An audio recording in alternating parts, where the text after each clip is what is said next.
Judul Ip Man Kung Fu Master. Film ini akan membawa kita kembali ke masa-masa awal sebelum revolusi komunis Cina 1949. Ip Man di saat itu adalah seorang anggota kepolisian yang menjadi sasaran oleh mafia. Selain menjadi sasaran mafia, Ip dikeluarkan dari kesatuan kepolisian dan mendapatkan masalah dengan kedatangan tentara Jepang di daerah itu. Saat itu diceritakan Ip Man sedang melatih salah satu muridnya, yaitu Bruce Lee. Langsung aja ke alur ceritanya. Di adegan pertama kita diperlihatkan Ip Man yang sedang berada di sebuah markas dengan tujuan menangkap seorang bos penjual opium atau narkoba.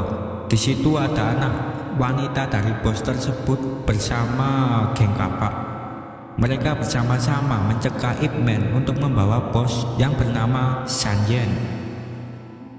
Bos tersebut ada di lantai atas sambil bersiap bermain catur. Ia mengatakan kepada salah satu anak buahnya untuk mengatakan kepada Ip Man bahwa jika ia berhasil melewati semua anak buahnya, maka ia akan ikut dengannya.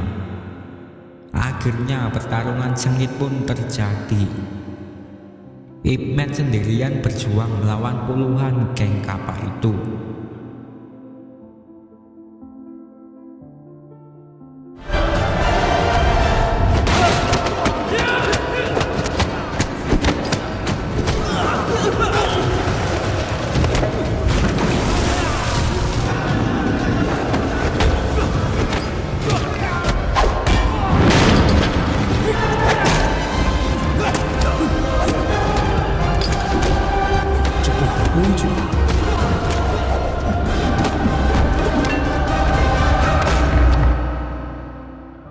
Akhirnya Ip Man pun berhasil melewati para geng kapak dan membawa bos itu ke penjara.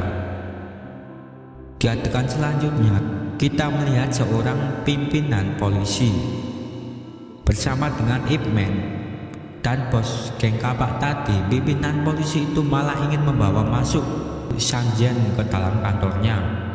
Namun Ip Man mengatakan bahwa Sanjen harus masuk ke penjara.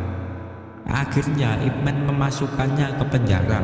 Di dalam penjara, Ip Man mengatakan kepada Sanjen bahwa Jepang tidak akan membiarkannya lolos begitu saja, karena kau telah membunuh Tuan Mai dan Tuan Mai bekerja untuk Jepang. Next, di luar Ip Man memimpin para anggota polisi yang lain baris berbaris.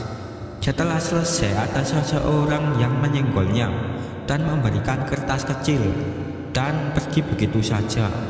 Ip Man pun membuntutinya. Di lain adegan, wakil kapten polisi dan anak buahnya menemukan puluhan kotak berisi uang di gudang milik Jepang.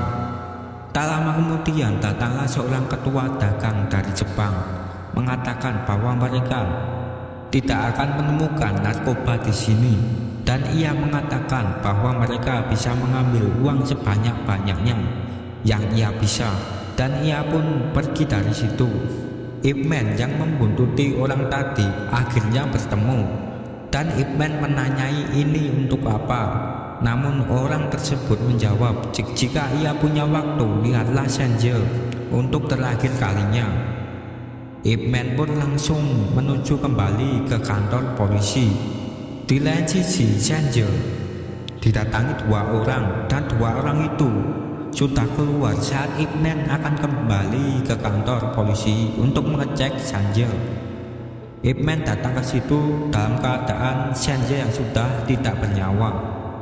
Anggota polisi yang ada di situ mengatakan pada Ip Man bahwa pimpinan polisi mengatakan bahwa Sanjen meninggal karena bunuh diri untuk menghindari hukuman. Saat Ip Man menutup mata Sanjen, keluarlah sebuah kancing baju, dan Ip Man ingat ia baru saja bertemu dengan pelakunya. Ip Man pun pergi menemui pimpinan polisi dan mengatakan bahwa pimpinan itu menyalahgunakan hukum. Namun ia tak memperdulikan perkataan Ip Man. Di sela-sela perbincangan, salah satu anggota polisi mengatakan bahwa istri Ip Man sedang proses persalinan. Tak lama kemudian, Ip Man mengatakan jika ia tak bisa melayani keadilan dengan kostum ini, mengapa ia harus memakainya. Ia pun mencopot seragam polisi itu. Di lain sisi, anak dari Sanjay tadi bersama anggota kapal lainnya bersama-sama bersiap menangkap Ip Man untuk balas dendam atas kematian ayahnya.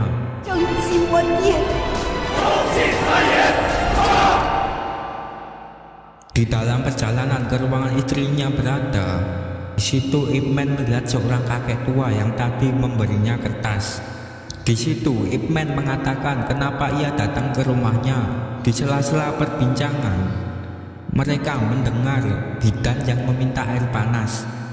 Di situ juga datang teman Ip Man yang merupakan wakil pimpinan polisi, yang langsung diperintahkan kakek tua itu untuk mengambil air panas untuk bidan tersebut. Kakek itu bercanda dengan mengatakan bahwa ia ingin Ip Man membayar semua pengeluaran hariannya dan tinggal di rumah Ip Man. Wakil pimpinan polisi datang membawa air panas dan menyaut perkataan kakek itu. Kakek itu langsung melemparkan ayam goreng kepadanya dan membuat air panas yang ia bawa hampir jatuh. Namun kakek itu berhasil menangkap dan melemparkan ke Ip Man. Tak lama kemudian Ip Man mendengar suara gaduh para anggota geng kapal yang datang masuk ke rumah Ip Man, dan baku hantam pun terjadi. Dibantu oleh wakil pimpinan polisi itu, mereka bersama berjibaku menghadapi anggota kapal itu.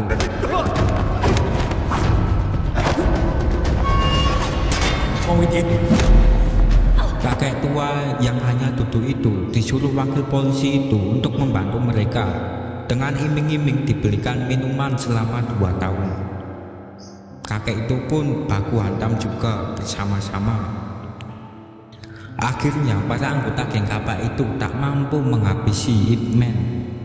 Ip Man mengatakan kepada anak Sanjay bahwa dia akan memberitahu apa yang sebenarnya.